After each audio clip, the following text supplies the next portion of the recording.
İyi akşamlar sayın seyirciler. Bugün Çin Komünist Partisi'nin kuruluşunun 100. yıl dönümü. Bugün Çin Komünist Partisi kendi kuruluşunun 100. yılını kutladı. Herkese malum Çin Komünist Partisi 1921 yılında kurulmuştu. Sovyetler Birliği'nin desteğiyle kuruldu. Kurulduktan sonra birçok milleti adalet ve eşitlik vaatleri vererek kandırdı ve bugün başta Doğu Türkistan olmak üzere Tibet, İç Moğolistan ve Hong Kong'dan ibaret birçok bölge Çin'in işgal altında bulunmaktadır. Son bir buçuk senede herkese malum Çin bütün dünyaya koronavirüsü dağıttı ve yaklaşık 4 milyondan fazla insanın hayatına mal oldu. Son 4 senede Çin Doğu Türkistan'da sistematik bir soykırım uygulamakta. Bugün bu konuları konuşmak için Ege Üniversitesi Türk Dünyası ve Araştırmaları Enstitüsü öğretim üyesi Profesör Doktor Alımcan İnayet hocamızı ve Uygur Akademisi Vakfı Başkanı Doktor Ferhat Kurban Tanrıdağlı beyefendiyi ve bir de Uygur Akademisi Genel Sekreteri Doktor Şevket Nasir beyefendiyi davet ettik. Bugün Çin Komünist Partisi'nin kuruluş tarihi, Doğu Türkistan'ı nasıl sistematik bir şekilde işgal etti ve dünyaya nasıl bir tehdit haline geldi, bunları konuşacağız. Önce Ferhat hocamızdan başlayalım. Çin Komünist Partisi'nin kuruluş tarihi hakkında bir kısaca bilgi verirsiniz hocam. Seviniriz. Tabii, merhaba, iyi akşamlar. Konferansımıza hoş geldiniz. Şimdi bugün 1 Temmuz Çin Komünist Partisi'nin kuruluş yıl dönümü olarak kendileri öyle kutluyor ama zaten Çin'in sahtekarlığı buradan başlıyor. Bugün 1 Temmuz'da tarihte hiçbir şey olmadı. Çünkü Çin Komünist Partisi'nin 1. kurultayı aslında 23 Temmuz'da açıldı. Bugün ne oldu? Çin Komünist Partisi'nin ilk tohumları aslında Çin'deki bu 4 Mayıs Gençler Harekatı'ndan sonra yavaş yavaş atılmış.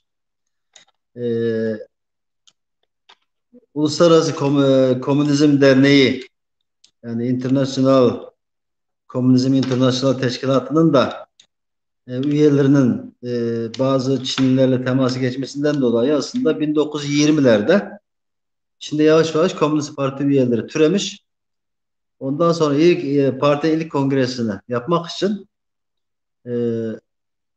1921'in Mayıs aylarından itibaren ülkenin çeşitli bölgelerindeki gizli komünistlere tebligatlar gönderip işte delege, yani 50 civarında bir delege sayısını hazırlamışlar ve Şanghay'da buluşmak için haberleşmişler. Çünkü o günün iletişim şartlarında işte mektuplar daha önceden gönderiliyor falan, aldıktan sonra herkes gelip belli bir gizli şifreyle anlaştığı parolayla bir yerlerde buluşacak ama şunu özellikle vurgulamak istiyorum.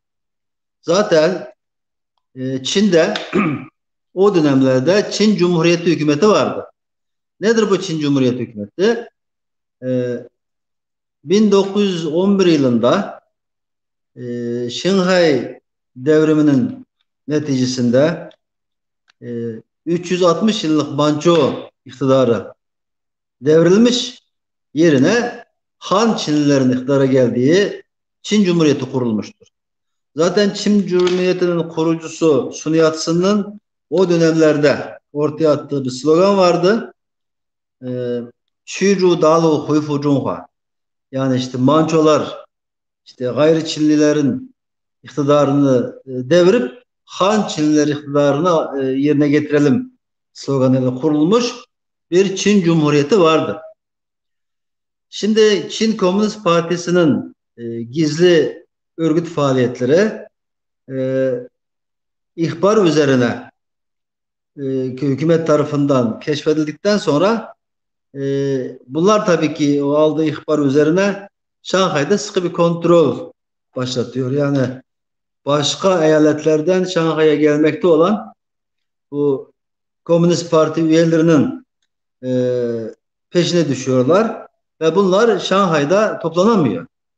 Çünkü amaç anayasal düzene karşı, yani anayasal düzeni devirmek için, yani anayasal düzeni hedef alan bir gizli yeraltı örgütü veya bir de terör örgütü idi. O günlerde e, devlete karşı bir faaliyet içinde bulunduğu için tabii ki o dönemdeki Çin hükümeti e, güvenlik kolluk kuvvetleri bu Şanghay'ın dışından gelmekte olan delegeleri sıkı şekilde kontrol alıyor. En son 50 kişi değil 13 kişi toplanabiliyor. O da Şanghay'da polis baskınına uğradıkları için oradan kaçıp çeşitli yollarla o günün şartlarında Şanghay'ın dışı bugünkü statüsüne göre Şanghay'ın bitişindeki Zhejiang eyaletinde bulunan Nanhu yani Güney Gölü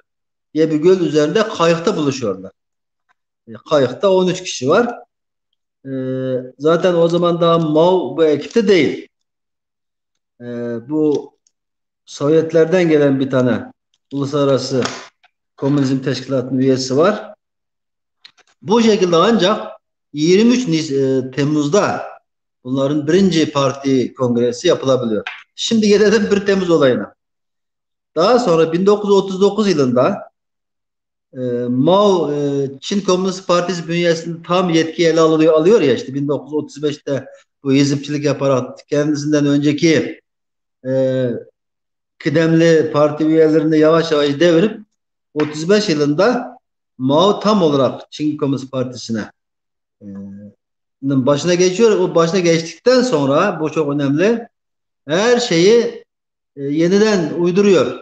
İşte onun için hem akılda kolay kalsın hem herhalde Çinlilerin bu rakam oyunlarına göre 1 Temmuz nispeten eski Çin geleneklerine göre önemli bir gün olsa gerek. Çin Komünist Partisi'nin kuruluş gününü 1 Temmuz olarak e, bundan sonra hatırlamaya o zaman karar veriyorlar.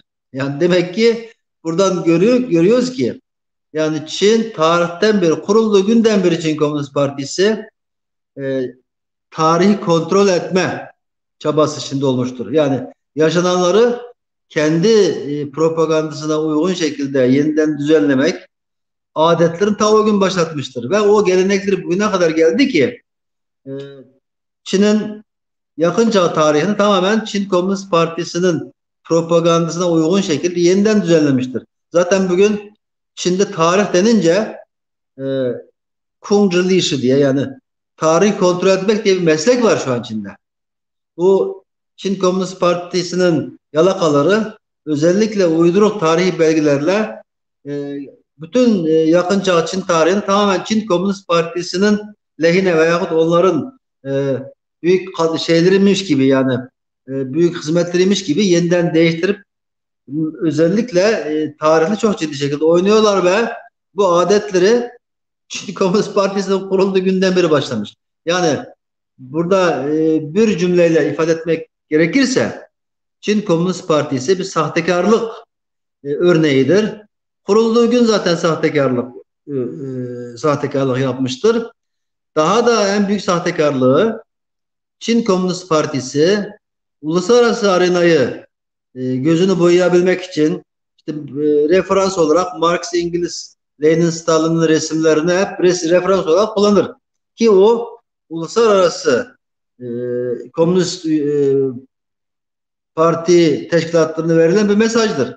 Biz işte partinin ilk kıdemlilerinden tutun, biz ideolojimiz bunlar, bizim ideolojik liderlerimiz bunlardır diye dünyaya o mesajı veriyor ama Çin Komünist Partisi başta Mao olmak üzere bunlar Çin'in klasik edebiyatı, klasik feodal düzen, feodal devlet düzenini o kadar iyi öğrendiler ki özellikle Mao'nun bu konuda çok marifetli birisi olduğu söylenir. Onun için partinin tüzükleri ayrı ama Mao'nun önderliğindeki parti yönetiminin uygulaması tamamen bambaşka. Yani orada tabii Çin biliyorsunuz Çin Komünist Partisi'nin kurulduğu zamanki şahsı şuydu. Çin'de köylü nüfusu neredeyse %100'dü. Yani sanayi devrimi geçirmediği için Çin birkaç tane büyük sahil bölgelerde sanayi gelişmiş, işçi sınıfı oluşmuş. Onun dışında genellikle işçi sınıfı yoktu. Köylü sınıfının en büyük derdi toprak. Çin de bunu, Çin Komünist Partisi de işte biz feodalizm yani emperyalizme, feodalizme karşıyız diye millete vaat ediyor işte senin köy ağaların toprağını alıp size vereceğiz.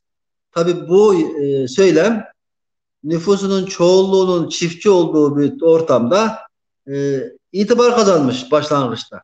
Yani Çin bu tür yanıltıcı göz boyama usullerini kullanarak 20 yıllık 1921'den itibaren 25 yıllık iç savaş neticesinde tabi arada bu Japonlara karşı 8 seneyi çıkardığımız zaman Çin'deki savaş tamamen iç savaştır.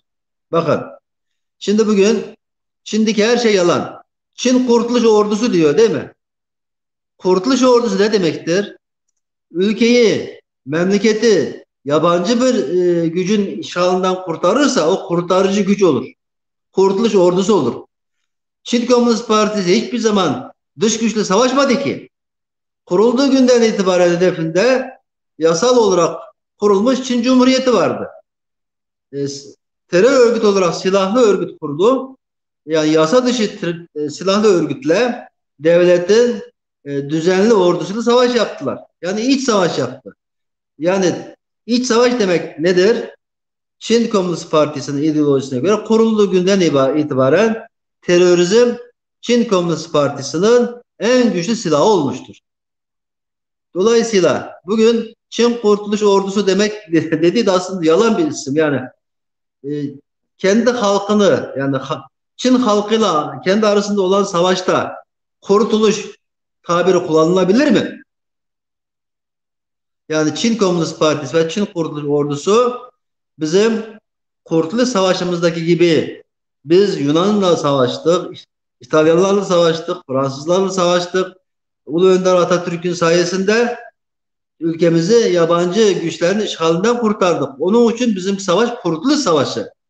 Yani anlamına en uygun şekilde Kurtuluş Savaşı Atatürk'ün önderliğinde yapılan Kurtuluş Savaşı'dır. Ama Mao'nun önderliğinde yapılan savaş Kurtuluş Savaşı değildir. O bir iç savaştır. Yani kendi halkını kırma savaşıdır. Dolayısıyla Çin Komünist Partisi'nin A'dan Z'ye her şeysi yalandır. Her şeysi göz boyamadır. Bu alem bugün utanmadan Çin Kurtuluş Ordusu diyor ya bu da kendi kendine Çin halkına bir hakarettir. Hakarettir ve bu sonunda mutlaka Çin halk tarafından da anlaşılacaktır. Çünkü çok basit bir sorguyla bu işin mahiyeti anlaşılır. Biz niye Çin Kurtuluş Ordusu diyoruz? Bizi kimden kurtardınız siz? Eski Çin Cumhuriyeti yabancı güç müydü? Sun Yat-sen zamanında Çin'in devlet atası değil miydi? Wolf'u Sun Yat-sen demiyor muyduk? Hatta Çin Han Çinlilerini Manço işgalinden kurtardığı için yani Manço iktidarından kurtardığı için milli kahraman ilan etmedik mi? Mao ne yaptı? Mao milli kahramanlığın kurduğu Çin Cumhuriyeti'ni yıkıp yerine Çin Halk Cumhuriyeti'ni kurdu. Böylece Çin Komünist Partisi'nin söylemleri ayrı, uygulaması ayrı, yaptıkları ayrı. Baştan beri ilk gününden bugüne kadar tamamen sahtekarlık örneğidir. En büyük başarısı da Çin halkının 2000 yıllık feodallık düzenden kaldığı bu fikir özgürlüğü yani düşünce özgürlüğü veya düşünce seviyesinin düşüklüğünden dolayı halkı aldatmayı bildi.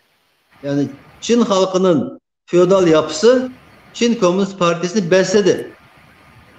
Ama bugün artık teknoloji gelişti. İnsanlar geçmişi sorgulamak için çeşitli yöntemlerle gizli bilgilere ulaşabiliyor.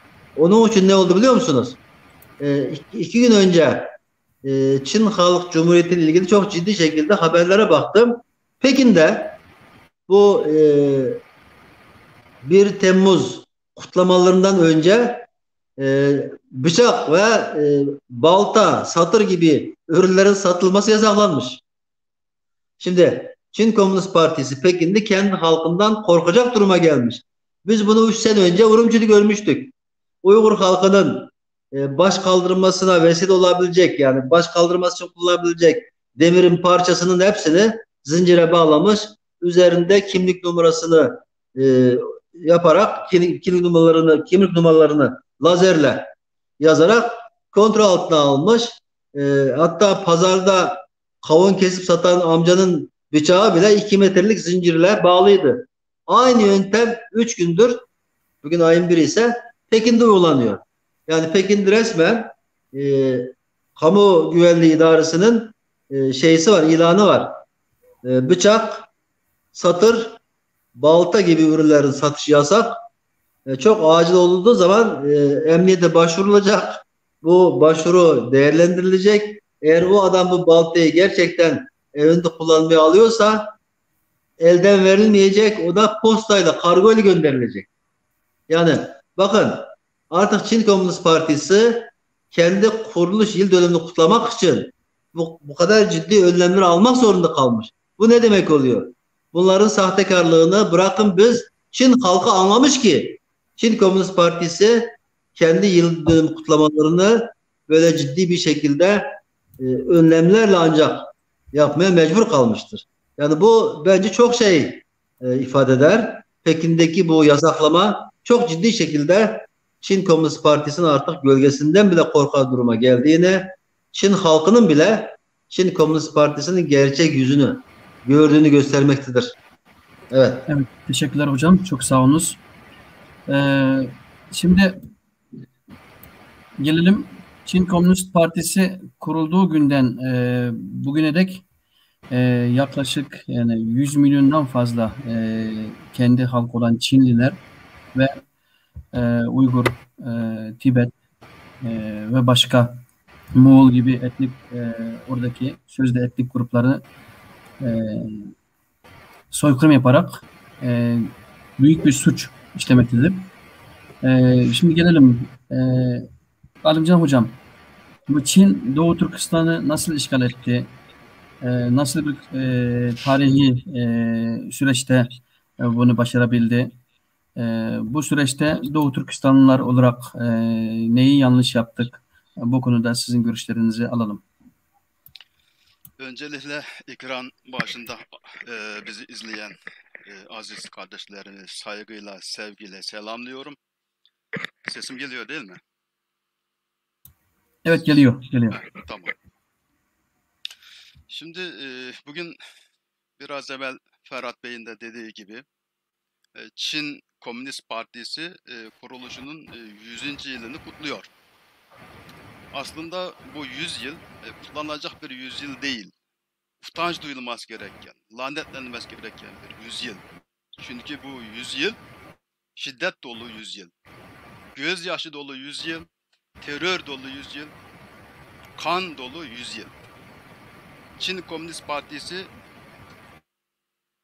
1921 senesinde kurulup 1949 yılında Milliyetçi Çin iktidarını devrinceye kadar olan süreçte milyonlarca Çinlinin canına mal oldu.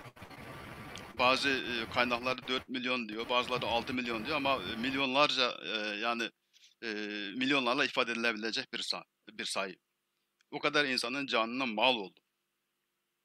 Şimdi Ferhat Bey'in de dediği gibi bu 100 yıl bir yalanlarla, kandırmacalarla, aldatmacalarla dolu 100 yıl. Yani çelişkilerle dolu 100 yıl. Şimdi bunu nasıl ifade edebiliriz? Mesela Çin Komünist Partisi kurulduğu zaman onun bütün parti programlarına baktım. Bütün kongrelerinde alınan kararlara baktım. Hemen hemen hepsinde şunu söyler. Çin sınırlar içerisinde yaşayan azınlık milletlere bağımsızlık verme, onları özgürlüğüne kavuşturma konusunda çok ciddi vaatlerde bulunmuş. Milliyetlerin kendi kaderini tayin hakkı vereceğini beyan etmişler. Yani 1930-40'lı yıllara ait, hatta 49 yıldan önceki, birkaç sene önceki bazı parti toplantılarında dahi Çin'de Komünist Parti iktidara geldiğinde Çin'deki azınlık milliyetlere bağımsızlık vereceğini, bunların Çin'den ayrılma haklarını tanıyacağını söylemiş, beyan etmiş. Fakat 49 yılında Milliyetçi Çin iktidarını devirdikten sonra bu vaatlerinden vazgeçmiş. Bunun gerekçesi de şu: bir Mao Zedong'un bir makalesini okuduğum zaman şunu görmüştüm. Mao Zedong şunu söylüyor: neden Çin'de bir federasyon olamaz? Neden diğer azınlık milliyetler Çin'den ayrılamaz? Bunu şöyle ifade ediyor. Bakın diyor, Çin'in bütün sınır bölgelerinde bu azınlık milliyetler var. Tibetler, Doğu Türkistanlılar, Moğollar, Mançular ve Güney Çin'de Cuanlar. Bütün bunların yaşadığı bölgeler sınır bölgeleri diyor. Bu bölgelerde yaşayan azınlık milliyetler Çin nüfusunun çok az bir kısmını teşkil eder ama onların yaşadığı bölgeler Çin topraklarının çok büyük bir kısmını teşkil eder. Bir de bu bölgeler yeraltı ve yer üstü zenginlikler açısından Çin'in diğer bölgelerine göre çok daha zengindir diyor. Eğer bu milliyetler Çin'den ayrılırlarsa Çinlilere ne kalacak diyor. Dolayısıyla asla Çinliler bu milliyetler Çin'den ayrılamaz diyor. Ya daha evvelki parti programlarında, toplantılarında verdiği sözü bir anda orada unutuyor. Verdiği vaatlerde durmuyor. Dolayısıyla 1949 yılında bu milliyetçi Çin iktidarını devirdikten sonra daha önce vermiş olduğu bütün şeyleri, vaatlerden vazgeçip bir sahte bir şekilde bu milliyetlere bağımsızlık yerine özerk bölge statüsü tanıyor. Fakat buradaki özerk bölge statüsü de bizim bugün uluslararası hukukta tanıdığımız özerklik değildir. Sadece Çince bir özerk statüdür. Yani Çin Komünist Partisi tarihi boyunca pek çok şeyi kendine göre oluşan yeni şartlara göre adapte etmiş. Her şeye bir Çince tanımını koyarak, mesela Çince sosyalizm, Çince komünizm, Çince İslam, Çince demokrasi gibi pek çok uluslararası evrensel değeri kendine bu şekilde adapte etmeye çalışmış. Ve dolayısıyla bu özerk bölge statüsü de bizim bildiğimiz statü değildir. Bu tamamen Çinlilerin Çinleştirilmiş, Çin'e özgü bir özerk statüsüdür. Özerklik statüsü. Bu statü konusunda da Çin Anayasası'nda verilen çok bir takım haklar vardır. Azınlık milletlere vermeye vaat ettiği bir takım haklar vardır. Mesela azınlık milletlerin kendi bulunduğu bölgelerde kendi dilini, yazısını kullanma hakları vardır. Kendi örf adetlerini yaşama, koruma, ıslah etme özgürlükleri vardır. İnanç özgürlükleri vardır diye çok güzel hakları vermişler anayasalarında. Fakat uygulamaya gelince, pratiğe gelince bunların hiçbiri verilmemiş. Mesela en güzel sahtekarlık şu: Çin Anayasası'na baktığınız vakit Çin'de 18 yaşına gelmiş bütün Çin vatandaşları seçme ve seçilme haklarına sahiptir diyor. 70 yıldan beri Çin'de seçim olmadı ki. Yani insanlar ömründe seçimde oy kullanmış değildi Çin'de. Ama anayasasında 18 yaşına giren Çinliler seçilme hakkına sahip diye yazar. Yani anayasada baktığınız vakit çok farklı. Fakat pratiğe baktığınız vakit çok farklı bir uygulama görürsünüz. Dolayısıyla diyoruz ki Çin Komünist Partisi'nin 100 yılı sahtekarlıkla dolu 100 yıl. Yani yalanlarla dolu bir 100 yıl. Bunların hiçbir vaadine güvenilmez. Günümüzde baktığınız vakit bu korona virüsü meselesinde yine dünyayı kandırdı. Hepinizin bildiği gibi bir sene evvel işte Çin'de bu virüs ortaya çıktığı vakit bu Çin geleneksel bayramına denk geldi.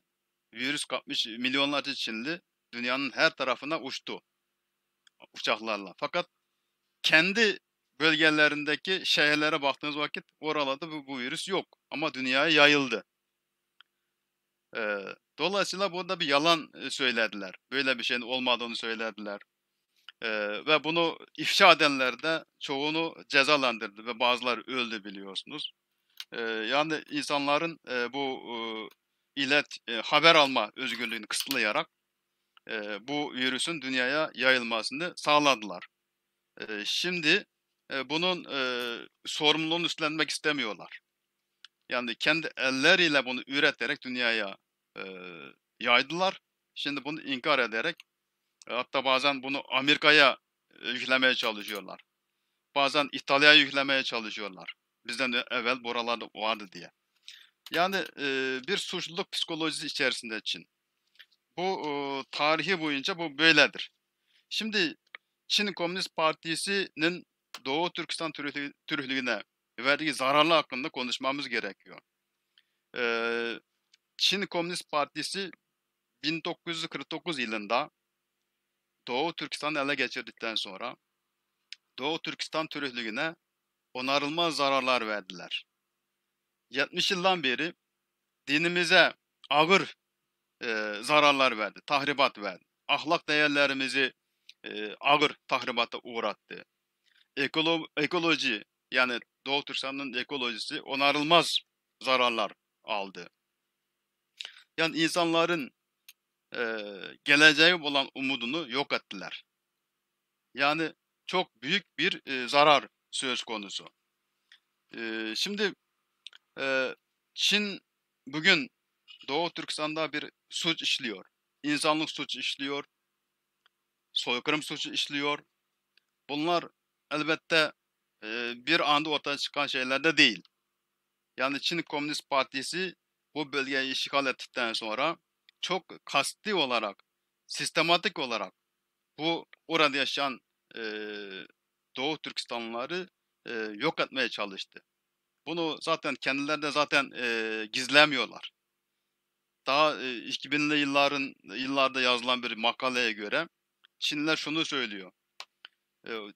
Çin yönetiminin nihai amacı Uygurları yok etmek olması lazım diyor. Ve bunu nasıl yapacak? Önce göçle yapacak. Çin'den çok sayıda Çinli göçmenleri getirip bölgeye yerleştirilecek. Bir de Doğu Türkistan'daki genç nüfus Çin'e götürüp orada yerleştirilecek. Çin'de okuyan öğrencilerin Doğu Türkistan'a dönmeleri engellenecek. Ve oraya istihdam bahanesiyle götürülen yüz binlerce genç Çin'de tutulacak. İkincisi çift dilli eğitim. Yani çift dilli eğitim sistemi uygulanarak Doğu Türkistanlı çocuklar çocukluğundan itibaren Çince'ye aşina olacak, Çince'yi öğrenecek ve bir Çinli gibi büyüyecek. Ve bu şekilde oradaki genç nüfus Çinleştirilecek. Bir de planlı doğum meselesi var. Biliyorsunuz Çinlilerin bu sene yapılan nüfus sayımında 1,5 milyar kadar nüfusun olduğu ortaya çıktı. Bunun içerisinde Uygurların nüfusu kendi rakamlarına göre 12 milyon. 1,5 milyonun yanında 12 milyon hiçbir şey değil aslında. Çinliler o kadar nüfusundan denetim altına almak için belki bir planlı doğum politikası uygulayabilir. Ama 12 milyonluk Uygur'a bunu uygulamanın mantığı nedir? Burada şunu bilmemiz gerekir.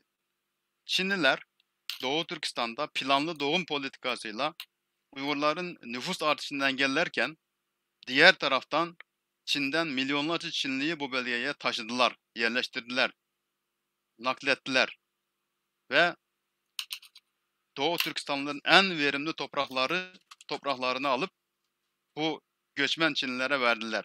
Ve bu şekilde Doğu Türkistan'da pek çok sosyal problemler ortaya çıktı. Ve toplumda inanılmaz bir şekilde gerilim arttı.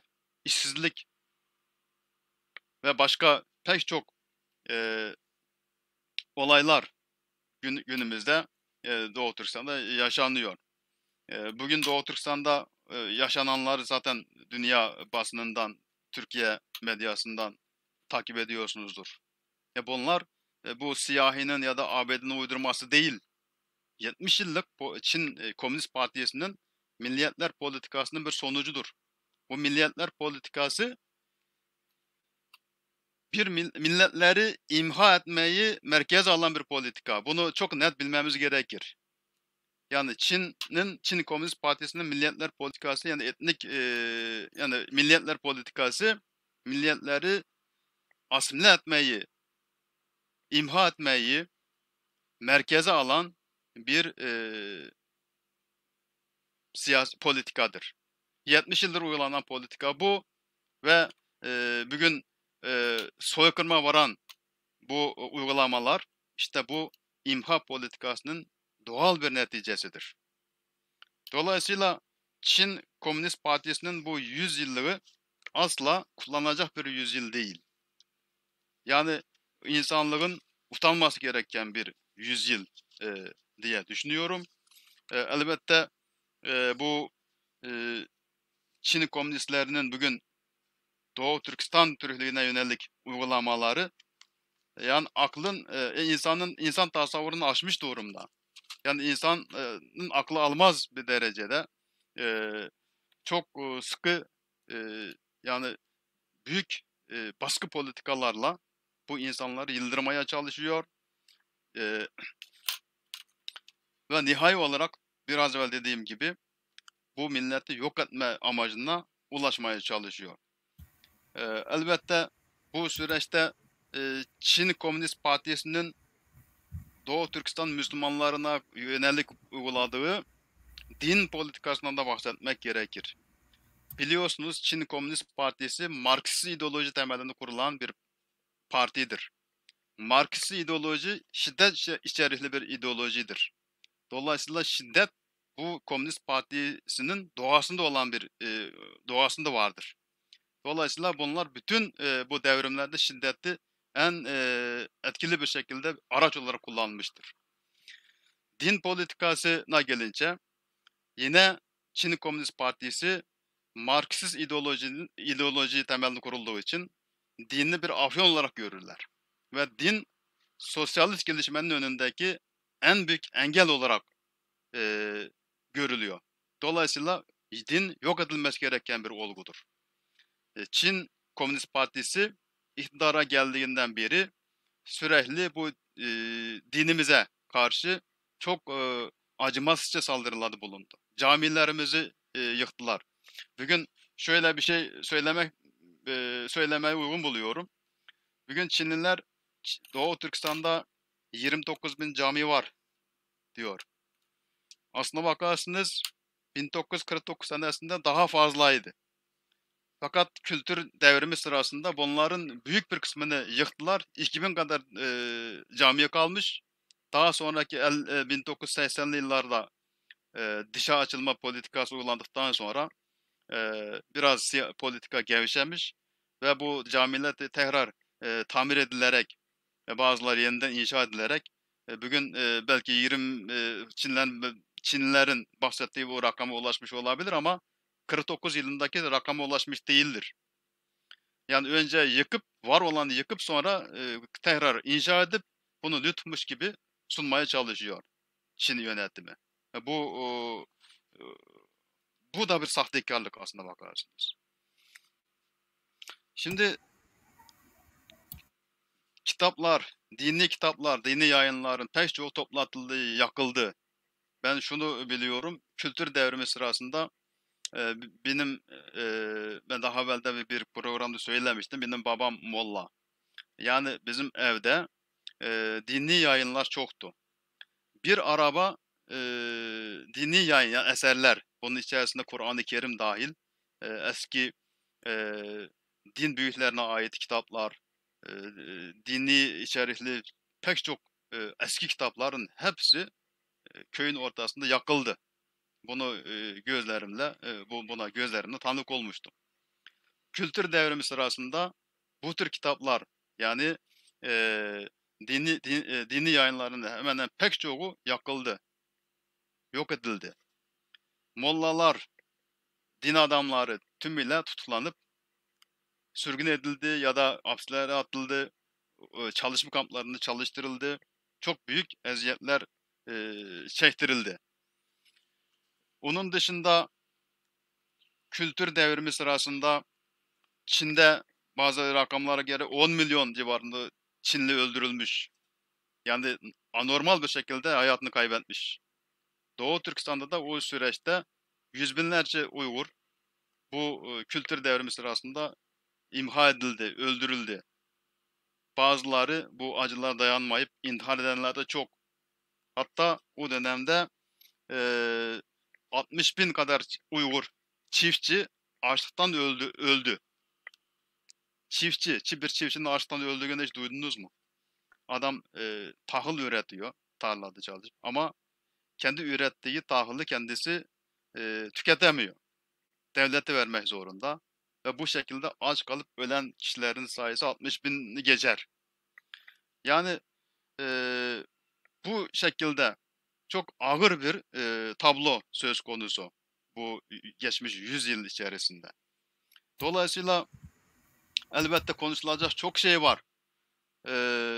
Çinlilerin Doğu Türkistan'la yönelik dil politikası, eğitim politikası, bunlarla ilgili de söylenecek çok şey var. 49 yılında Çin Komünist Partisi bu bölgeyi işgal ettikten sonra Uygurların önce alfabelerini değiştirdiler. Şu 70 yıl içerisinde 3-4 kere alfabe değiştirdik.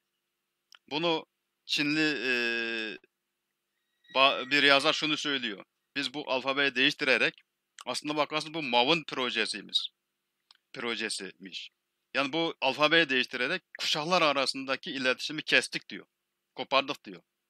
Yani Latin alfabesi öğrenen bir öğrenci eski bizim 1000 senelik geleneksel alfabemizle yazılmış olan kitapları okuyamaz hale geldiler. Daha önceki yani eski yazıyla okumuş kişiler Latin alfabesiyle yazılmış eserleri, kitapları okuyamayacak hale geldiler. Yani ikisi de Uygur ama birbirini anlayamaz bir hale geldiler. Bu şekilde 3-4 kere alfabe değiştirildi. En son tekrar Arap alfabesine döndük. Eee, Ama yine de 2000'li yıllarına geldiğinde tekrar bir Latin alfabesi tekrar dayattılar. Şu anda hepinizin bildiği gibi Uygurlar dijital ortamda Latin alfabesi kullanıyor. Bu yayın ürünlerinde Arap alfabesi kullanıyor. Bu iki alfabe kullanma durumu hala sürüp gidiyor. Bu doğru bir şey değil aslında. Dolayısıyla bu dil konusunda, eğitim konusunda bu tür şeyler, bu politikalar hala devam ediyor. Mesela eğitim politikasında uygulanan şey şu, çift dille eğitim. Çift dille eğitim dediğimiz şey aslında bütün derslerin hem Çince hem Uygurca, Uygur dilinde verilmesi öngörülüyor. Fakat bu sözde bu şekilde ama gerçekte, pratikte Çince temeldir. Uygurca dersler ortadan kaldırılmıştır. Bununla ilgili bir belge de var elimizde. Eee Çince yazılmış bir belge şunu söylüyor. Kazakça, Uygurca ders kitapları bundan sonra Uygurca olmayacak. Her şey Çince olacak şeklinde bir belge söz konusu elimizde. Dolayısıyla burada çift dilli eğitim söyleminde sahtedir, yanlıştır. aslında onu Çince eğitim diyemedikleri için bu asıl niyeti örtbas etmek için çift dilli eğitim söylemini ya da e, bunu tanımını ortaya koyarak ya bu terimle gerçek niyetini gizlemeye çalışmış. Pratikte bugün Doğu Türkistan'da eğitimin büyük bir kısmı Çince yapılıyor. Bu da asimilasyon politikasının bir parçasıdır. Bunun dışında nüfus yerleştirme politikasını biliyorsunuz. Çin Komünist Partisi bir taraftan bu bölgede nüfus planlaması yaparken diğer taraftan milyonlarca Çinliyi buraya getirip yerleştiriyorlar. Eskiden Çin'de tek çocuk politikası uygulanırken Doğu Türkistan'daki Çinliler için bu politika söz konusu değildi. Köylere gittiğiniz vakit Çinlilerin 2'den 3'ten çocuğu olduğunu görüyorsunuz. Yani tek çocuk politikası uygulandığı dönemde Çin'de bu tek çocuk politikası uygulanmış harfiyen ama Doğu Türkistan'daki Çinliler için bu geçerli olmamış. Bunu ben Turfanlıyım. Turfan'da görmüştüm. Yani Çinlilerin 2-3 tane çocuğu olduğunu ben bizzat görmüştüm. Dolayısıyla buradaki Çinlilerin nüfusunu arttırmak, Uygurların nüfusunu azaltmak, mümkün kadar azaltmaya çalışmak bir plan dahilinde yürütülen bir durum. Yani konuşulacak çok şey var. Çin Komünist Partisi'nin Doğu Türkistan'a verdiği tahribat çok büyük. Bunlarla burada konuşmakla bitiremeyiz. Elbette ilgili kısımları ben daha sonra tekrar anlatacağım. Teşekkürler hocam. Teşekkür ederim. Çok sağ olunuz. Şimdi Ferhat hocam, bu kadar zulüm yapılırken bir tarafta başta Amerika Birleşik Devletleri, Kanada, İngiltere, Hollanda gibi 8 tane ülke şu an Çin'in Doğu Türkistan'daki uyguladığı politikayı soykırım olarak tanımladı. Öbür taraftan başta Türkiye olmak üzere bizim Müslüman ve Türk kardeşlerimiz maalesef Çin'in yanında yer alarak şimdi Doğu Türkistan meselesini Çin'in iç meselesi diye tanımlamaya başladı. Sizce gerçekten Doğu Türkistan meselesi şimdi geçmişten beri ve hala şimdi Çin'in iç meselesidir? Bunu ne dersiniz? Evet, şimdi buradaki temel sorun bence Çin'in lobi faaliyetlerinin değişik ülkelerdeki başarı oranı farklı oldu diyebiliriz. Şimdi lobicilik faaliyetleri 3. Dünya ülkelerinde çok daha geçerli Çin'in. Çünkü Çin'in lobicilikten anladığı ilgili şahısları satın almak demektir. Veyahut parayla göz koyduğu devlet kurumlarındaki şahısları satın almak veyahut belli projede önemli olan kurumu değil. Bakın Çin hiçbir zaman kurumu satın almaz. Şahısları satın almak demektir. Şimdi Avrupa ülkelerinde gelirlerin kaynağını açıklayamadığı zaman para milletin başına dert olur. Onun için Avrupa ülkelerinde Çin'in lobicilik faaliyetleri diye anlayışı sökmez. Yani birilerine para verip de yanına çekemez. Onun için maalesef bugün gelişmiş ülkeler diyelim. Yani ben bunu öyle demeyi tercih ediyorum. Niye gelişmiş ülkeler diyorum? Aslında bugün Çin'e karşı Doğu Türkistan'daki insanlık suçuna göğüs gerip çıkan ülkeler aslında dünyanın yarısıdır. Bunu niye öyle diyoruz? 39 ülke imza attığı zaman onun içinde 10 tane ülke vardı ki G20 üyesiydi. G20 ne demektir? G20 dünyayı teşkil eden örgüttür. Bunun içindeki 10 tane ülke 39 ülkenin içinde birlikte imza attıysa dünyanın yarısı demektir. Çünkü gelişmişlik açısından.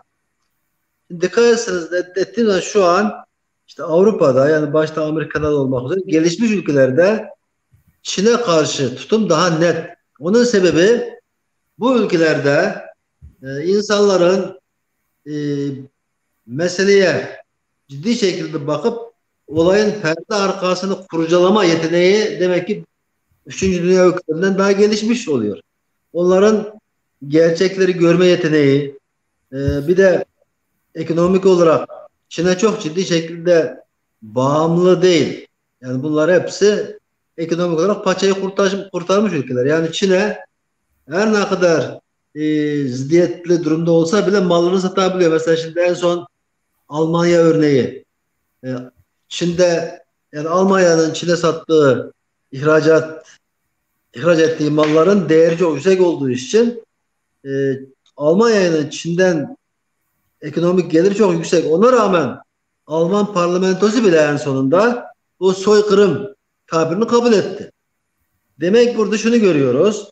Şu an Çin'in yanında duranlar genellikle maalesef 3. dünya ülkeleri veyahut iktidardaki olan kimselerin sülale kaygısı var. Veyahut çoğu ülkelerin Çin'e borcu var. Bundan sonraki yatırımlardan da çok ciddi beklentisi var. Bu ülkelerin Doğu Türkistan'daki durumu bilmemesi imkansız. Bugün Sağır Sultan'ın duyduğunu bu ülkeler duymadı, bilmedi demek imkansız çünkü istihbarat diye bir şey var. Bugün en dağınık, dandik bir ülkenin bile istihbarat birimi var, istihbarat ağı var. Yani bir insan her ne kadar duyarsız da olsa dünyanın her yerinde konuşulan şey için şunu demez mi? Gel arkadaş istihbarat şefi, bu adamlar Doğu Türkistan konusunda şöyle diyor, bunun bir gerçekten payı var mı diye mutlaka sordurmuştur. Nitekim Çin'in özellikle Doğu Türkistan'a davet ettiği, yani tiyatro seyretmeye davet ettiği insanların içinden bile ben bakıyorum, selamun aleyküm diye kapıdan girdiği zaman o öğrencilerin salam vermemesinden böyle hayrete düşen delegeler gördüm ben. Her ne kadar Çin bunları eğitip işte artistleri eğitmiş, gelenleri de işte çok ciddi şekilde organize yapmış olsa bile doğal olarak Çin'i desteklemek için gelen adam eğer kökünde bir Müslümansa doğal olarak selamünaleyküm diye kapıdan giriyor. Ama o oradaki şahsi öğrenciler, yani o Çin'in tabirine göre öğrenciler, kursiyerler o kadar çekingen bir şekilde yakşı mısınız diye cevap veriyor ki aleyküm selam demiyor. Diyemediği için değil. Demesinin suç olduğunu bildiği için ve o durumu her ne kadar yalaka da olsa o Müslüman ülkeden gelen delege anlıyor gene. Ben bazı görüntülerden onu keşfettim ama bu durum şu an Çin'e karşı safa girmeyen, hatta tam tersine Çin'i destekleyen, Çin'in uygulamalarına destek veren ülkelerin rejimin başındakiler Doğu Türkistan'daki durumu bilmiyor değil, biliyor. Ama dediğim gibi hem şu an ateş düştüğü yere yakıyor. Yani Doğu Türkistanlıların canına kadar onların canı almadığı için gerçekten oradaki zulümü yani kendi damarında hissetmiyor. Bu bir. İkincisi, Çin'in lobicilik faaliyetleri çok ciddi şekilde bu yerlerde başarılı. Maalesef Türkiye'de de başarılı. Bakın şu an çok enteresan bir ters şey var. 2019 yılının başında Türkiye'de bir kamuoyu araştırması sonucunu gördük.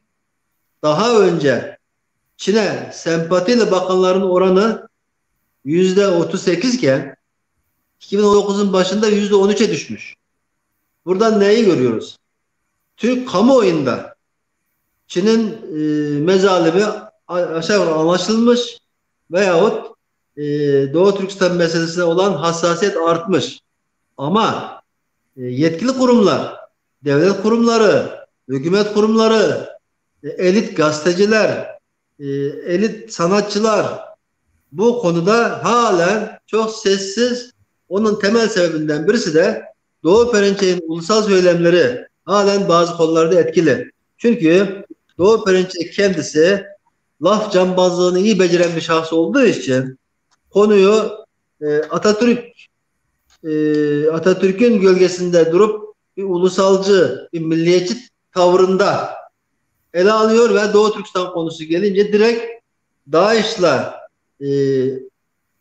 eşdeğer tutup Türk ordusuna silah çekildiği açısından ele aldığı için halen bu sahtekarın konularına aldanıp Çin'i acaba bu Çin bu kadar zalim olabilir mi diye sorgulama tavrından çıkamayanlar var.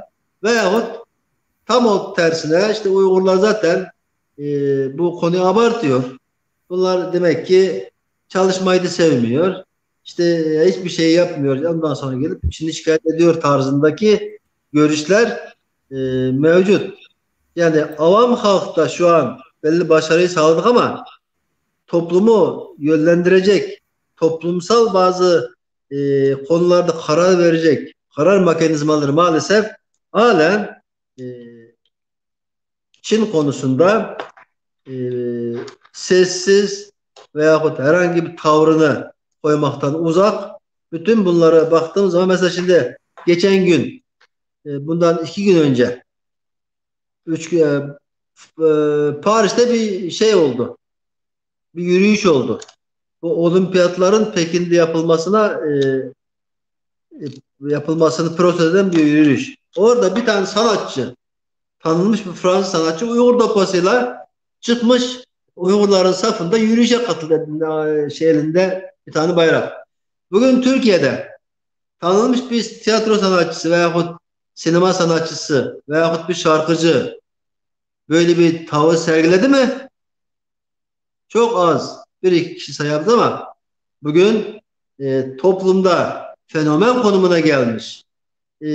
İnsanlar henüz Doğu Türkistan konusuna Avrupalılar kadar ilgi göstermiyor.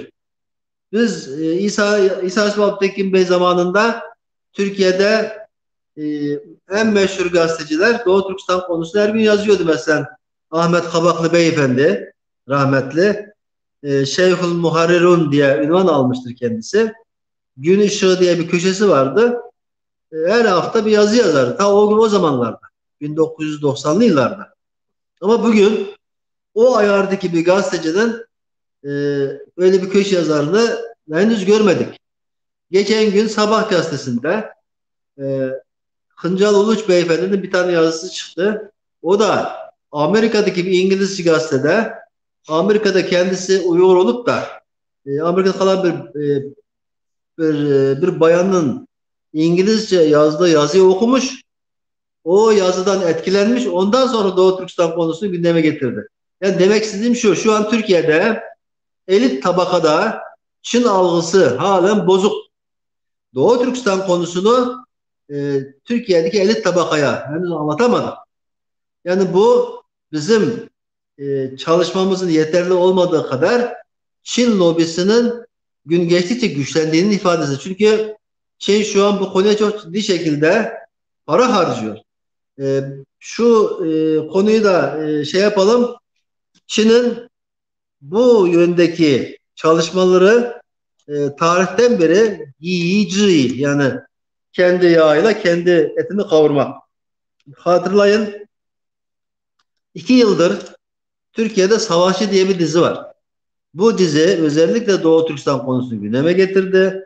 Doğu Türkistan'dan gelen göçmenleri Suriye'den kurtarıp getirip İstanbul'a getirdi dizide. Ve bu olayların başında Albay Kopuz diye bir şahsiyet var. Doğu Türkistan bayrağını öpüp başına koydu, selam verdi, şu bu. Ve o sanatçı yani o artist Çin'in CRI radyosunda röportaj veriyor her gün. Onun yanında bugün Milliyetçi Hareket Partisi'nden önde gelen 4-5 tane milletvekili Çin Komünist Partisi'nin radyo televizyon kurumunun İstanbul'daki şubesinde çeşitli konularda röportaj veriyor. Yani Çin bunları davet ederken direkt olarak sen Doğu Türkistan konusunda destek çıkma demiyor zaten. Öyle diyerek getirmiyor. Ya siz ne güzel insansınız, ne kadar iyi yüzünüz var, ne kadar güzel gülüyorsunuz diye getiriyor. Zaten oraya geldikten sonra adamın orada oturup röportaj vermesini kabul ettikten sonra o bizim sinema dizilerde görüp de heyecanlandığımız görüntülerin şeysi kaçıyor, tadı tuzu kaçıyor zaten. Yani Çin'in yöntemi çok farklı. Demek halen Türkiye'de biz Çin'e karşı duyarlı veyahut Çin'in ortaya attığı yöntemlere karşı savunma mekanizmi daha gelişmemiş. Yani Çin'e karşı çok savunmasız. Çin adım adım ilerliyor. Bugün Türkiye'deki bazı güncel şartları kullanıyor. Yani biliyorsunuz Çin demek sahtekar ve fırsatperest demektir. Fırsatçı demektir. En ufak bir fırsatı çok iyi bir şekilde değerlendirir. Türkiye'nin ekonomik konudaki bazı bocalamaları Çin için bir fırsat oldu. Bugün şu an parayla Türkiye'de çok ciddi şekilde söz sahibi olmaya başladılar. Yani bu konu, yani biraz önce dediniz ya, işte Türk dünyası ve Müslüman ülkeler niye halen Çin Komünist Partisi'nin yanında yer alıyor? Bence bilmediği için değil, oradaki durumları çok iyi biliyor. Çünkü Doğu Türkistan'daki durum artık her yönüyle Sağır Sultan'ın duyduğu bir konu. Bilmemesi imkansız. En son biz belki de hatırlarsınız, Pakistan Başbakanı gene sıkıştı. Bir uluslararası bir radyoda bir tane muhabir, gazeteci bu konuyu tekrar üzerine gitti. Dedi ki işte bizim bazı konularda işte Çin'e bağlılığımız var demek zorunda kaldı. Demek ki şu an e, Doğu Türkistan'a komşu olan soydaşlarımızın da Doğu Türkistan konusunda sessiz kalmasının sebeplerinden biri, en baştaki sebepleri, hem kendi ekonomisini geliştirmek için bir fırsat olarak görüyor Çin'i, hem Çin'in vaatleri çok tatlı. Zaten vaat ettikleri şeyleri de birdenbire vermez. Yani böyle aç yapar, adım adım karşılığında ala bazı şeyleri verir ama maalesef Çin işte ilk insanları yanıltıyor. 1,5 milyar nüfusu var. Bu pazara çok mal satarım veyahut 1,5 milyar nüfus olduğu için beni isterse hemen ezer gibi bir algı operasyonunun kurbanları olmuşlar. Dolayısıyla bugün Türk dünyasında, İslam dünyasında Çin'e karşı bir teslimcilik var. Ama bunlar bilmiyorlar ki Çin, yani bugünkü Çin Komünist Partisi'nin 100. yılı var. Çin Komünist Partisi'nin iktidarının daha 70 yılı. Öte yandan biraz Çin'in yakın çağ tarihini böyle karıştırdığımız zaman şunu görüyoruz. Han Çinlisi, Moğol ve Manço azınlıklarının, yani bu milletlerin iktidarından kurtulmak için tamına 600 sene mücadele etti. Yani Çin, Cengiz Han'ın 200 yıllık hakimiyeti, daha sonra Mançoların 360 yıllık hakimiyeti, ileri geri 600 yıl Han Çinlisi olmayan diğer Altay ırkının elinde hakimiyet olan iktidar altında yaşadı. Yani bunlar 600 yıllık iktidardan kurtulmak için hiçbir zaman durmadan mücadele etti. 1911'de kurtuldu. Biz Doğu Türkistan'ı da mücadele tarihimiz daha 100 seneyi geçmez. Onun için umutsuz olmaya gerek yok. Demek ki gene Çin halkının yaptığı gibi uzun süreli önce kendimizi koruyacağız, mücadele devam edeceğiz ve bu bizim çevremizdeki bu davaya inanmayan soydaşlarımızı da bir gün inandıracağız. Çünkü Çin'in de kendine göre yumuşak karınları var. Onları teker teker keşfedip oradan biz de kendimize göre tedbirlerimizi alacağız. Gerektiği zaman kendimizi savunacağız. Gerektiğimiz zaman da ileri adım atacağız. Ama bütün bunları çevremizdeki soydaşlarımızı inandırmamız lazım. Şu an bence çoğu insan Çin'e teslim olmuş durumda. Yani bu Müslüman ve Türk dünyası durum bilmiyor değil. Ya artık bu Çin durdurulamaz. Olan oldu. Bunlar artık gitsin de biz kendimizi kurtaralım. Bunların derdi bu. Doğu Türkistan davasına inançları kaybolmuş. Evet. Onun için bizim şanssızlığımız bu. Teşekkürler hocam. Önce dediğin soruların cevabını bu şekilde açıklamak mümkün. Teşekkürler. Çok sağ olunuz. Bir soru sormak istiyorum Alımcan hocam. Şimdi yani Uygur Türklerin Türkiye'ye giriş tarihi neredeyse 60 seneyi geçti. 70 sene civarında. Ta İsa Sörtük'ün Türkiye'ye geldiğinden beri Mehmet Emin Bora ile birlikte Doğu Türkistan davasını Türkiye'de anlatmıştır.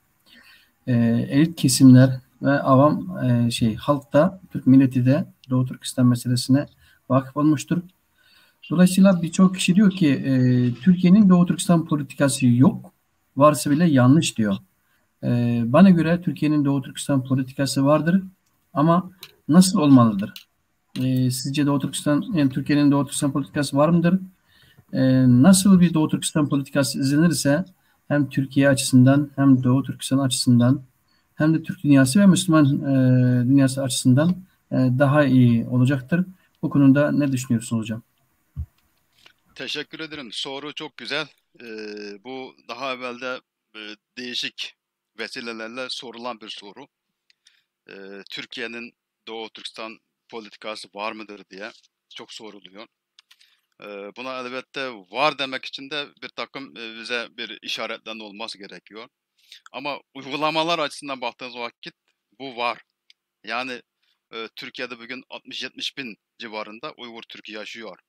Ve bu Türkiye'deki Uygurlar, ya Türkiye'de yaşayan Uygurların pek çok sıkıntısı devlet tarafından giderilmiş durumda. Aslında bakarsın bazı e, hemen hemen büyük bir kısmına vatandaşlık verildi. Az bir kısmı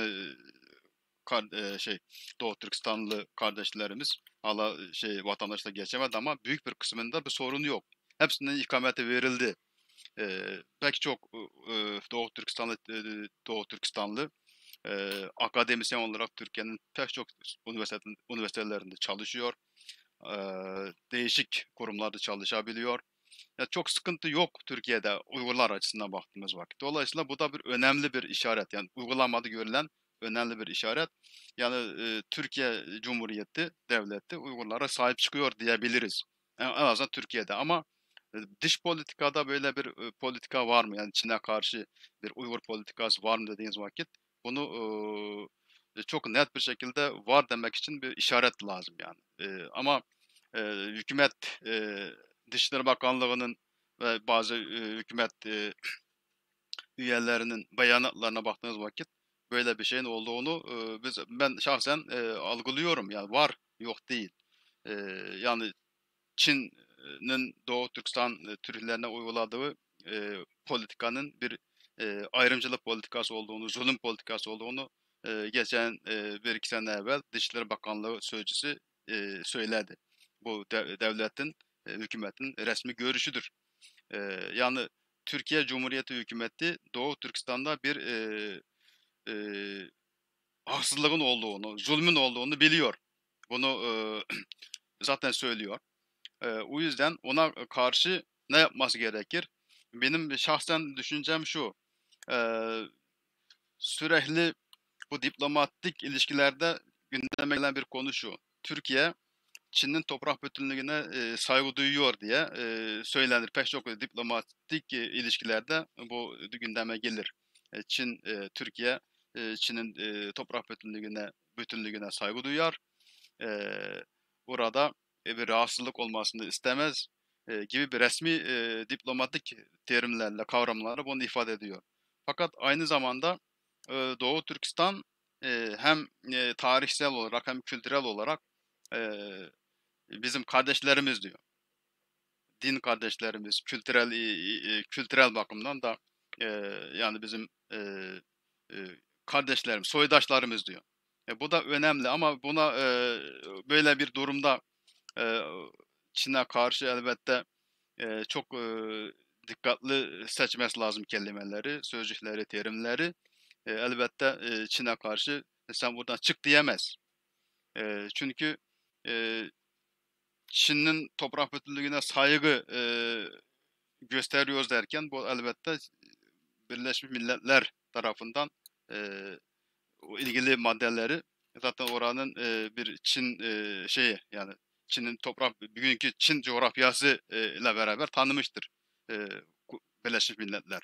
Böyle bir durumda Türkiye kalkıp burası bir işgal edilmiş toprak. Siz buradan çıkın, bizim kardeşlerimizi serbest bırakın, onlara bağımsızlığını verin gibi çok açık ve net ifadelerin kullanılması imkanı yok. Dolayısıyla mesele şu, Türkiye Cumhuriyeti Uygur yani Doğu Türkistanlılara Türkiye'de sahip çıkıyor mu?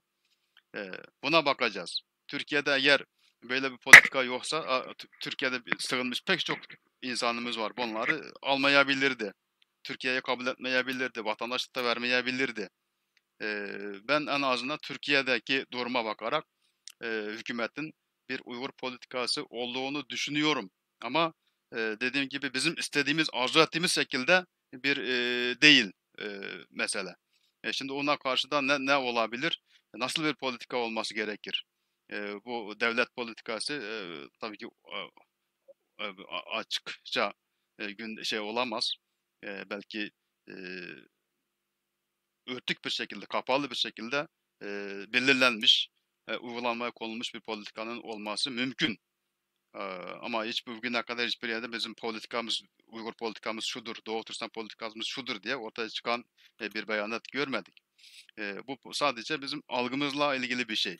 Ben şahsen Türkiye Cumhuriyeti'nin Türkiye'de Uygurlara sahip çıktığını, onların pek çok teşkilatına, derneklerine, vakıflarına, örgütlerine sahip çıktığını düşünüyorum. Bunun dışında ne olabilir, ne yapılabilir? Benim şahsi düşüncem şöyleydi, arzum doğrusu. Türkiye Cumhuriyeti Doğu Türkistan'da yaşanan bu soykırım, bu haksızlık, adaletsizlikleri uluslararası platformda gündeme getirmemize yardımcı olabilirdi. Birleşmiş Milletler'e bu konuyu taşıyabilirdi. Neden? Çünkü mesela Filistin konusunu bu şekilde Birleşmiş Milletler'in gündemine taşıyor, uluslararası platforma taşıyor Türkiye Cumhuriyeti. En azından bizim meselemizle Filistin meselesi kadar ilgilenmesini isterdim. Eğer o şekilde bir politika uygulamış olsaydı çok net bir şekilde bu Uygur politikası var deme şansımız vardı. Ama o maalesef bu Filistin'e yaptığı gösterdiği ilgiyi maalesef biz göremiyoruz doğrusu böyle bir ilgiyi. Ben Birleşmiş Milletler'de bu meseleyi gündeme getirmesini çok isterim. Ve eğer Birleşmiş Milletler böyle bir mesele gündeme geldiği vakit durum çok daha farklı bir duruma gelebilir, seviyeye gelebilirdi. O yüzden Türkiye Cumhuriyeti'nin bir Doğu Türkistan politikası var mı, bir Uygur politikası var mı dediğiniz vakit çok net bir şekilde var. Mesela bunun delili şudur demek kolay değil. Sadece bizim algımıza göre değişebilecek bir şey. Ama benim ölçüm şu, yani eğer Türkiye Cumhuriyeti Filistin davası kadar bir ilgi göstermiş olsaydı bu Doğu Türkistan davasına ben bu var diyebilirdim. Ama şu anda var olduğunu düşünüyorum. İnşallah öyledir. Ama bunun kanıtlarını görmem gerekiyor. Bu yüzden çok net bir şekilde var ya da çok net bir şekilde yok diyemem. Evet. Teşekkür ederim. Çok sağ olun hocam. Teşekkürler. Aslında bu uluslararası ilişkiler göre her şey karşılıklı olması lazım. Şimdi Çin Komünist Partisi yani Çin devleti PKK'yı demiyor, terörist teşkilat demiyor. Kürt İşçiler Partisi diyor. FETÖ'nün adamları da şu an Çin'de daha doğrusu.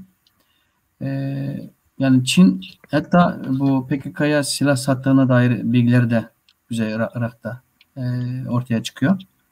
Dolayısıyla Çin hiçbir şekilde Türkiye'nin düşmanlarına mesela karşı yani Türkiye'nin tarafını tutmuş değil. Dolayısıyla Uygur Türklerin bu Doğu Türkistan bağımsızlık mücadelesi aslında Türkiye'nin milli çıkarlarıyla ve bekasıyla karşı karşıya değil, örtüşüyor. Türkiye'nin elini güçlendiren bir koz diyebiliriz. Bu kozu çok iyi kullanılırsa Türkiye'nin eli daha güçleniyor. Bunu 2009 5 Temmuz Urumçi katliamında gördük. Şimdiki Cumhurbaşkanımız, o zamanki Başbakan Sayın Erdoğan bu adeta soykırımdır dedi. Çin Türkiye'nin ayağına geldi. Ve ilişkiler daha da güçlendi. Dolayısıyla şimdi Türkiye Cumhuriyeti'nin yeniden gözden geçirme zamanı diye düşünüyoruz. Hiçbir şekilde bu Uygur Türklerin milli manfaatiyle Türkiye'nin milli çıkarı birbirine aykırı değil, örtüşüyor. Bunu iyi bir şekilde, dengeli bir şekilde yapması gerekiyor. Şimdi Ferhat Hocam, şimdi Çin bu Türk dünyasına, İslam dünyasına ve bütün dünyaya karşı, yani insanlığa karşı nasıl bir suç işledi? Bunu, yani bütün dünya ülkeleri nasıl bir tepki verilmesi lazım? Bu konuda ne düşünüyorsunuz?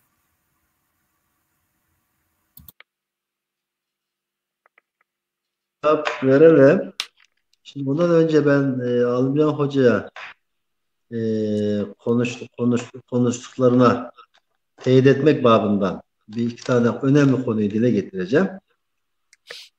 Şimdi Türkiye'nin sadece Doğu Türkistan politikası değil, Türkistan politikasının da çok yeterli olmadığını düşünüyorum. Biz hep inanıyoruz. Türkiye bugün Türk dünyasındaki en gelişmiş e, bir ülke, kadrosu var. Hatta bazı söylentilere göre, yani bazı söylemlere göre Türkiye'de bugün 5 tane Türkiye'yi idare edecek kadar kadro var. Yetişmiş insanlar var. Çünkü Türkiye köklü geçmiş olan, devlet geleneği olan bir ülke. Onun için biz Türkiye Cumhuriyeti Devleti'nin Türkistan ve Doğu Türkistan için çok ciddi politikaların olduğuna inanmak istiyoruz. Ama çok acı şeyler yaşandı. 5. ayın 12. günü, yani 12 Mayıs'ta biz Türkiye'de 7'den 70'e kadar Filistin konusu için seferber olduk. O gün Çinliler ne yaptı? O gün Çinliler 5 tane Türk Cumhuriyeti'nin Dışişleri Bakanı'nı Şien'e çağırdı. Şien'e çağırıp e, geçmişteki dostluğumuzu pekiştirip geleceğimizi beraber inşa edeceğiz. Bakın. O cümleyi bakın. Çin Dışişleri Bakanı Şien'de bizim Kazak, Kırgız, Özbek, Türkmen ve işte toplam 5 tane Cumhuriyet, Tacik Cumhuriyet'in Dışişleri Bakanı'nı yanına dizdi. Kamuoyuna, yani dünya basınında çıktı. Dedi ki biz İpek yolundan dolayı gelen tarihi dostluğumuzu pekiştirip geleceğimizi birlikte inşa edeceğiz dedi. Böyle bir lafı duymak, eğer duymamak belki de insanı o kadar rahatsız etmez de duyduktan sonra ben şahsen bir gün uyumadım. Ya arkadaş, şimdi ben bu lafın Ankara'da bizim Dışişleri Bakanı'nın demesi gereken bir cümleyi Çin Dışişleri Bakanı nasıl bunu kurar? Bakın o günler ne oluyordu? Amerika Afganistan'dan çekilmek üzereyken Çin bu 5 tane cumhuriyeti de getirip orada e, Amerika'nın bıraktığı boşluğu nasıl dolduracağının e, hesabını yaptı. Çünkü daha önce de Çin fırsatçılık yaptı. E, Orta Asya'da Amerika ile Rusya dalaşırken Çin o fırsatta hemen Şanghay Beşlisi'ni kurdu. 1996'da hatırlayın. Şimdi aynı ikinci fırsatı değerlendirmek için Ruslara karşı bu 5 cumhuriyetli bir denge unsuru oluşturup Afganistan'ın Vahan koridorunu kontrol etmek istedi. Bunun sonucunda namlunun ucunda kim var? Doğu Türkistan var. Şimdi böyle ciddi bir konuda ben çok isterdim ki bu 5 tane Türk Cumhuriyeti'nin Cumhurbaşkanı Amerika oradan çekileceğini ilan ettiği gün Türkiye'de toplanmış olsaydı. Onun için ben bazen kendimi böyle sorguluyorum. Ben mi yanlış düşünüyorum? Yoksa diyorum ama yaşanan şeyler e, insanı böyle düşünmeye sevk ediyor. Bu şeyin bir sözü var, bizim büyük alimimiz e, bizim alimimiz isimdeki diyor ya, işte bilmemek mutluluktur. İlber Ortaylı'nın bir lafı var. Bilmemek mutluluktur. Gerçekten bazen hiçbir şey bilmemek istiyorum. Yani bilmeseydim keşke. Çünkü Çin medyasını takip ettiğim zaman bu konuların ne kadar da ciddi noktalara vardığını, Çinlilerin çalışmaları karşısında bizim çok saf kaldığımızı, tamamen aykırı bir kulvarda gittiğimizi görüyorum. Çünkü Türkiye'nin devlet menfaati bugün Türk dünyasındadır ve Afganistan'dadır. Ama maalesef Çin Türkiye'den bu konuda en az bir sene erken, yani bir yıl erken davranmış oldu. Bugünden itibaren Türkiye uyanıp da cumhuriyetleri çağırıp da Antalya'ya bir toplantı yapacaklar belki de. Ama e, geç kaldık. Onun için bazen işte Alımcan'ın dediği gibi umut ediyoruz ama umudumuzu yeşertecek bir belirti yok. Yapılan şeyler ortada. Koskoca Türk Konseyi'ne toplantıya gidiliyor. Adı Türk Konseyi. Bakın. Türk Konseyi'nde Uygurların uğusu bile konuşulmazken Filistin meselesi gündeme geliyor. Türkiye tarafından gündeme getiriliyor. Ya kardeşim, bu Türk Konseyi ya. Türk Konseyi'ne Türkiye'nin yetkisi olarak geliyorsun, Filistin'de konuşuyoruz. Filistin zaten Arap dünyası yeterince konuşuyor, dünya konuşuyor. Yani demek istediğim şey hiç anlaşılmayacak bir şekilde Doğu Türkistan konusu ve Türk dünyası konusu maalesef gündeme pek ciddi şekilde oturamadı. Öyle dediğiniz zaman sorarsınız işte Azerbaycan şu bu. Bence Azerbaycan konusu Azerbaycan Türklerinin de ciddi bir başarısı ortaya çıktığı için hep birlikte başarıldı. Yani o başka bir konu diye düşünüyorum. Ama dediğim gibi bazı konularda biz biraz daha duyarlı olsaydık bugün konum değişik bir şekilde gelişir diye düşünüyorum. Eyvallah. Şimdi dediğim gibi o sorunun devamını biraz unuttum aslında da konuyu ben kendim biraz başka yerlere bu şey için son bu evet insanlığa zararı. Yani insanlığa nasıl bir zarar veriyor son dönemlerde? Evet. Şimdi Çin şu an insanlığa karşı suç işliyor tabiri 2018 yılında Michael Koster tarafından ortaya atıldı. Yani Michael Koster insan hakları savunucusu ve insan hakları uzmanı. 1947'deki o insan hakları maddelerini teker teker karşılaştırıp Temmuz 2018'de Çin insanlığa karşı suç işliyor. Yani işte diye bir tabire tanımlamıştı. Şimdi de soykırım olarak zaten bütün dünya bu konuyu şey yaptı. Aslında dikkat edersiniz 2010 yılından sonra Çin aslında dünyaya meydan okumaya başladı. Sadece Doğu Türkistan'da değil. Nasıl meydan okudu? Birinci adımda Çin'in devlet politikasını yönlendiren, dünyada da çok ciddi şekilde askeri strateji uzmanı olarak bilinen General Liu Yao çok net bir şekilde herkesin anlayabileceği bir dilde çok net, hiç kıvırmadan dedi ki Doğu Türkistan, Kazakistan, Kırgızistan, Türkmenistan, Özbekistan bunlar Orta Asya olarak adlandırılır. Orta Asya Tanrı'nın biz Çinlilere lütfettiği pastadır. Yani bir devletin görüşü bundan daha net bir şekilde açıklanır mı? Demek ki Çin'in Türk dünyası üzerindeki emelleri çok net. Konu sadece Doğu Türkistan değil. Bütün Orta Asya'yı dünyanın elinden alıp pasta gibi yutacak. Yani işte bir etli demiyor. Bak, et dediği zaman diş faaliyete geçmesi lazım. Dişlemeden yutabilecek tek şey pastadır. Onun için koskoca Asya'yı, Orta Asya'yı Çin pasta kadar kolay yenebilecek bir şeye benziyor. Yani demek ki Çin'in Türk dünyası için olan tehdit seviyesi oraya kadar varmıştı. Gene 2010 yılı 15 Ekim'de o dönemdeki şey var. Çin Savunma Bakanı Zhi Hao diyen aynen şöyle şu cümleyi kullanıyor. Bugün Google'a girdiğiniz zaman bulabilirsiniz. Diyor ki Çin 2020 yılına kadar eğer güçlenmek isterse Japonya'yı yok edecek, Amerika'yı felç edecek bir güce kavuşması lazım. Öbür türlü Çin'in önü açılmaz. Yani insanlık için zarar bundan daha büyük bir zarar olur mu? İnsanlık için bundan daha fazla bir art niyet olur mu? toplantısında aynen böyle. Zaten Çinliler bunu şöyle diyor.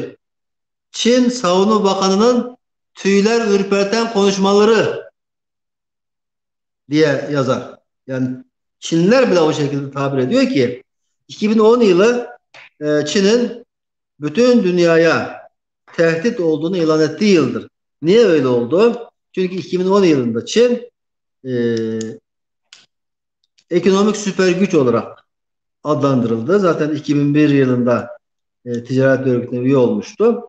Yani dolayısıyla bugün Çin e, Doğu Türkistan için zaten tehdit boyutunu çoktan aştı artık. Türk dünyası için tehdit olduğunu biz değil, Çin kendisi ne şekilde tehdit olacağını söylüyor. Dünya içinde ne kadar tehdit olduğunu kendisi söylüyor. Bugün Çin üzerinde ciddi araştırmalar yaptığı için Amerika, Kanada başta olmak üzere e, gelişmiş ülkeler uyandı çünkü onlar araştırma yaptı. Özellikle bu Alman istihbarat şefinin yazdığı makale yani kitap çok önemli.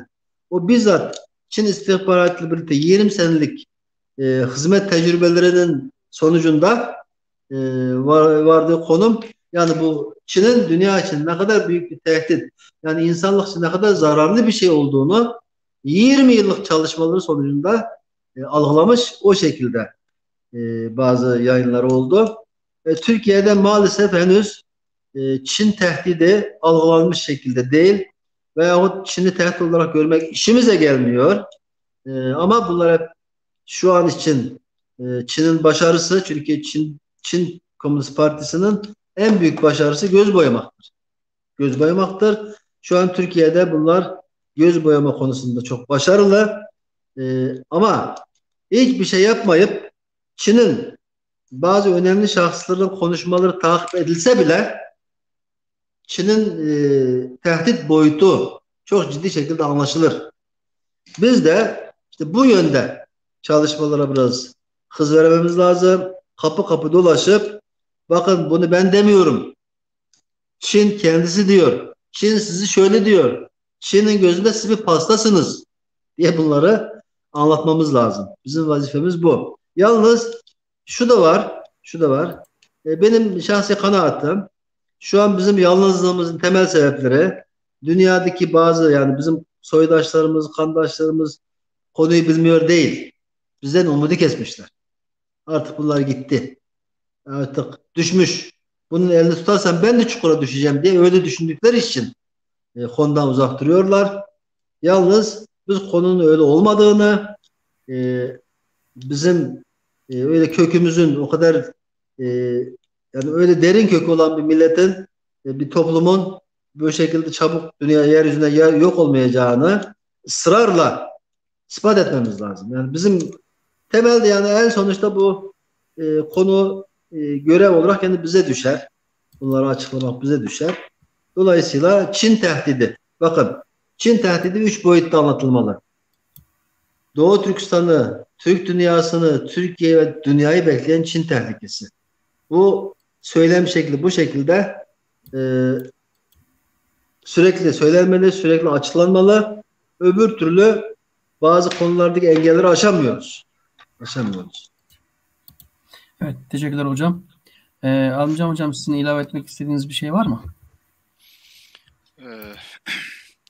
Gerçekten Çin Komünist Partisi hem Türk dünyası için hem Türkiye için büyük bir tehdit gelecekte büyük bir tehdit oluşturacak.